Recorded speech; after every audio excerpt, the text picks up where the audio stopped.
Genetic fragmentation also stops. Do it fast, the stomach goes in and out, in and out. Without this, we haven't seen very good results. If you want to have a child in 2025, and I keep saying in all 11 videos that it's possible through yoga. It's possible that your IVF has failed. It's possible that your MS level is very low. You might have PCOD, PCOS, or if you are male, you might have some issue, maybe low motility, but it's possible through yoga. I am saying this in every video. In the last IVF video, I said that you have to go through 3 processes. It's possible that you've been doing yoga for a year and a half, or even 2 years. But somewhere, you are still not getting results. That's why it's becoming hard for you to trust what I'm saying. But those 3 phases are: first, cleansing; second, repairing; and third, toning. If you are missing any of these, it's very difficult to get results. And this isn't just for yoga, it's the same for Ayurveda and homeopathy too. Whether it's acupressure, acupuncture, Reiki therapy, or any alternative treatment, this holds true. You have to go through all 3 phases. And I keep saying, for cleansing, you must have a morning routine. I won't take much of your time, you just need to dedicate 12 to 15 minutes every day. Remember, just watching videos will never get you results. If you actually do it, you will definitely get results. So if you are watching this video, if it's morning, then grab your mat right now, sit with me, and do this along with me. Mark today on your calendar. Today is the day I'm starting, and for the next 6 months, I will keep doing this. I won't miss a single day. If you have that level of dedication, then you can benefit a lot from my channel. So sit down with me, we'll start from today itself, and you have to do it every day. You have to play this video in the morning. For 12 to 15 minutes, you have to do breathing routine 1, a breathing exercise. Which phase is this? This will complete your cleansing, especially in your body. All the waste we've accumulated near the reproductive organs, all the dirt and filth, all the emotional baggage, all the physical waste we've stored up. Only when we cleanse this will repair happen, and only then will there be radiance. Alright, so in the morning practice, the very first thing is Kapalbhati. How should you sit for Kapalbhati? Preferably, you should sit in Vajrasana, but you can sit in any posture you like. But Vajrasana is the safest because for many people, Kapalbhati can trigger back pain. If you already have a bit of back pain, there's a high chance it will get worse. There are a lot of misconceptions about Kapalbhati. Many people use Kapalbhati only for weight loss and do it for 15 or even 20 minutes at a stretch, which is very, very wrong. Excess of anything is not good. You should do Kapalbhati for self-cleansing, and basically, Kapalbhati is a process to relieve stress from the kapal, forehead area. Kapalbhati is not actually a process for reducing belly fat. Yes, as an effect, the belly does get reduced gradually, but basically, it is about how to do the mental cleansing process. Sit in Vajrasana like this. If you can't sit in Vajrasana, then sit however you can. Then what you'll do is active exhalation and passive inhalation. You might have to pause the video several times in between for self-practice because you need to practice this yourself. Today, I will explain everything in detail, so it might take a bit more time, but you have to do all 11 steps with me. Once you start self-practice on a daily basis, this whole routine will definitely be completed in 12 to 15 minutes. So, when we discuss active exhalation, we are referring to the deliberate and often forceful expulsion of air from the lungs.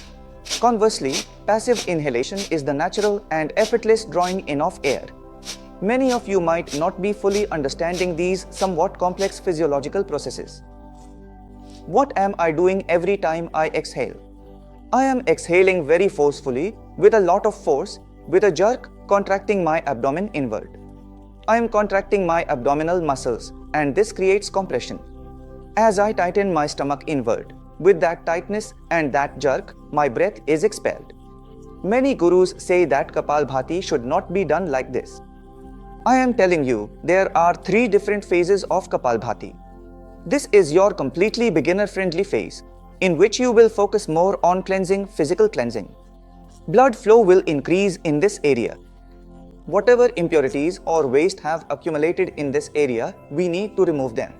So, how exactly will you accomplish this task? It's a straightforward process requiring only 100 precise counts. Yes, you simply have to complete a full 100 counts. Come on now, let's do one complete round together with me. Here, I have only managed to perform 50 counts so far.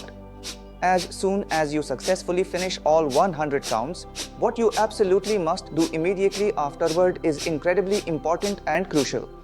If you carefully note this down, please mark it prominently with a star and definitely make comprehensive notes of today's entire session. Write it down clearly on a physical piece of paper and diligently keep it with you for future reference. So what do you have to do immediately after that? Only kumbhak, no inhalation, no exhalation, no breath lock. You might say, what a strange thing to do, but you don't have to do anything else. Because at this time, the lungs and diaphragm get tired and you can experience a very beautiful state which is called keval kumbhak. You neither have to inhale, nor exhale, nor apply any lock, just remain in that stillness between inhalation and exhalation. Now, you have to come immediately. How long exactly should you comfortably hold your breath after performing Kapalbhati? It is crucial that you do not force yourself to hold it for an extended period. There is a comfortable and natural retention state here, so you should only hold your breath for as long as you can comfortably without experiencing any anxiety or undue stress. Stay for as long as you can. The stillness of the breath, the beauty of that stillness, its absolute stillness, a sense of calm both inside and outside the body, as if a uniform pressure has formed. Focus on that calmness and do it exactly like this. In the same way, you have to do 300 rounds of Kapalbhati. Yes, if you have a hernia, or if you have high blood pressure, if you are undergoing any heart treatment, or if you have had any kind of surgery, then you should only do 3 sets of 50 counts each. You shouldn't even do sets of 100. Everyone else can do sets of 100. Alright, let's move to the next exercise. I mentioned 3 levels of Kapalbhati. So sir, what are the other levels? When you practice the beginner version well, there are 2 more advanced stages. For that, watch this video at least once. If you've been doing regular Kapalbhati for some time, you need to move to the advanced level. How do you do the advanced version? What are the 2 stages and what else? For that, watch this video carefully for the second practice. Immediately, Kapalbhati again for cleansing. Here you have to do doggy breathing. Just like the name suggests, if you have a dog at home or have seen someone with a dog nearby, you might have noticed this. When the dog gets tired, it sticks its tongue out and breathes with its mouth open. This is a very effective, super exercise. It's excellent for opening up any blockages in your lower belly. For example, if there are blockages in the tubes, poor ovarian health, reduced blood flow, or low flow in general. So, it's really good for all of these issues. At the same time, it will greatly increase the oxygen in your body. So, the genetic fragmentation of your cells caused by oxidative stress will also be prevented. So how do you do it? How fast should you go? The stomach goes in and out, because I'm creating the force from the stomach. Alright, just keep repeating the inhale-exhale process very quickly. How long should you do it? You should do it for 2 minutes. Beginners might feel their throat getting dry. This is normal, don't be afraid. Your throat might get a little dry, so just close your mouth for a bit, moisten your throat with some saliva, then start again. Your total practice should be 2 minutes. It's not like you do it for 1 minute, stop, and then start again after another minute. The total time you practice should be 2 minutes straight. If you keep stopping and starting, then the total time will just keep increasing accordingly. As soon as you finish the doggy breathing, the next, third practice you need to do is rabbit breathing. Take note of these things and keep track of the timing very carefully. If you do it for less time, you won't get results, and if you do it for too long, there will be some kind of harm. Alright, I'll also tell you which things you can do more of, but for these particular practices, just do them as instructed.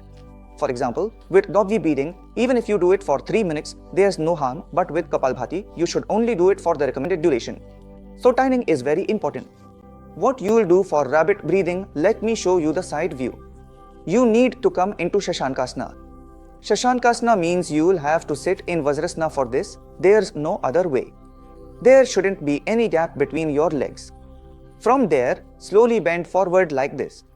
When you bend down, your entire stomach will be pressed against your thighs and become completely isolated, just like this. Now join hands and remain seated on your heels. Don't get up, just stay on your heels. Raise your chin and gently touch it with your thumb. From this precise position, slowly stick your tongue out, and just like you meticulously performed in doggy breathing, you must now inhale through your mouth and then exhale through your mouth, following exactly the same method. How long, precisely, should you continue this particular exercise? You should perform it for a full 1 minute, or alternatively, the other helpful formula is do it for exactly half the duration you dedicated to doggy breathing. For instance, if you diligently performed doggy breathing for 3 or even 4 minutes, then you should conscientiously do this specific exercise for 2 minutes. Similarly, if you engaged in doggy breathing for a substantial 12 minutes, then you should perform this particular exercise for just 1 minute. You might feel a bit of discomfort while doing this continuously because you will feel a lot of pressure building up in your rib cage and you might not be able to breathe properly. That's actually the effective aspect of this. When you create such intense pressure inside and can't breathe easily, the air pressure builds up towards your abdomen and towards your brain. This results in a very good flow of fresh blood to your brain and also a very good flow of fresh blood down towards your reproductive organs. So, if these practices have been missing from your life, even though you've been doing yoga for fertility for so many days, you probably haven't seen much benefit. That's why it's necessary to do all these practices every morning, exactly within this time frame. The next practice is the ultimate one among all these, a surefire remedy for fertility and also for driving away many other diseases from the body, especially. The name of this practice, which helps drive away issues from this area, is Agnishtara Kriya. We'll need to understand this one a bit better. It's not as easy as the other things we've done so far. Anyone can do it, but you'll need to understand it and put in the effort, and without it, you won't get really good results. Especially for those who have blockages, PCOD, or for men who have varicocele, those men who have varicocele, where blood has pooled near the scrotum, they also need to do this. They won't get results otherwise. This is the main part of our morning routine, so pay close attention. We have to completely exhale all the breath. Notice how I'm sitting. I'm not in Vajrasana. I'm sitting in Manduksana. I've sat down with my legs apart like this. For those who can't sit like this, if you have a lot of pain in your ankles or feet, you can do this sitting on a chair or on a sofa. But you have to do it completely exhale all your breath. Complete exhalation until you feel like there's absolutely no air left inside, that you've breathed out everything. Once your stomach is completely empty, your chest is empty, then you have to pull your navel inwards. You have to pull it in so much that you feel like your navel is locked with your spine, and at that very moment, as soon as you do this, you perform Uddiyana Bandha. Immediately, you also have to internally lock your throat. Internally close your glottis, your windpipe. This is called Jalandhara Bandha. So you have to completely exhale. Immediately, in the next second, you have to apply Uddiyana Bandha. In the next second, you have to apply Jalandhara Bandha as well. Then what do you have to do? Then what comes next? I'll show you, because I won't be able to talk while doing it. Watch very carefully, just one time, as I demonstrate this technique. Starting from the absolute beginner's initial position, and aiming for the maximum possible exhalation, you will then exhale very quickly and forcefully through your mouth. Did you fully grasp that crucial detail? I just took a deep, restorative breath, so when you commit to practicing this method regularly and consistently, what profound and beneficial changes will undoubtedly happen to you.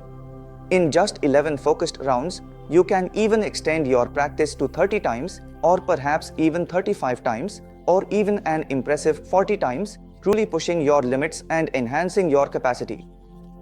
So after doing it 30 times, we say yes, you've learned it. Alright, at the beginner level, you can do it 12 or 15 times. That means the whole process was an exhalation process. During the entire process, I was not breathing in, I was not exhaling, I had already exhaled beforehand. After exhaling, I completely locked my stomach inwards. You have to pull your stomach in so intensely that your entire rib cage becomes visible. I'll show it one more time. Watch carefully how far the stomach should go in after fully exhaling.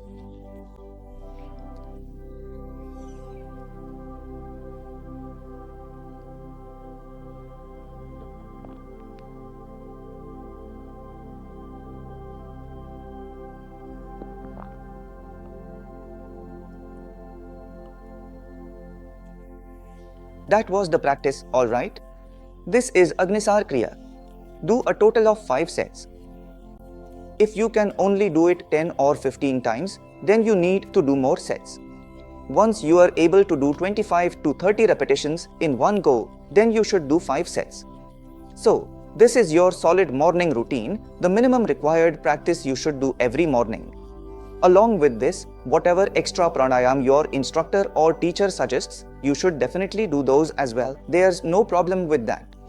But if you are skipping this, then you won't get the results related to fertility that you are looking for. Now I'm going to tell you a few more things. If you pick these up quickly, then mark today's date on your calendar and do this routine regularly for 12 weeks. After that, you need to come to this video specifically, the one about how to do Ashwini Kriya. And after doing Ashwini Kriya, you need to watch the second video, which is about Mahabandh. Your complete morning routine is finished once you reach Mahabandh. Let me quickly repeat the steps. First, do Kapalbhati for 3 rounds, then 2 or 3 minutes of doggy breathing, then half that time of rabbit breathing, then you will do 5 sets of Agnisar Kriya. After learning all this, you will move on to Ashwini Kriya and Mahabandh. If you do this regularly, write down today's date, my channel's name, or even WhatsApp me saying, "Sir, I've started." You'll see that within 6 months, your reproductive health will improve tremendously. If you are experiencing issues like low production, low levels, or any blockage, I won't go into more detail here. I've already made many videos on this topic, so watch those. But start this routine today. If you can't find time in the morning, finish it before sunset. You can also do it in the evening around 5:30, 6 or 7, as long as your stomach is empty and you do it before dark. That's when you will get best results. Thank you, and we'll meet again very soon. If you take this video and others positively in your life concerning total health and want to know anything else, just comment. I'll be happy to share information. Thank you. See you.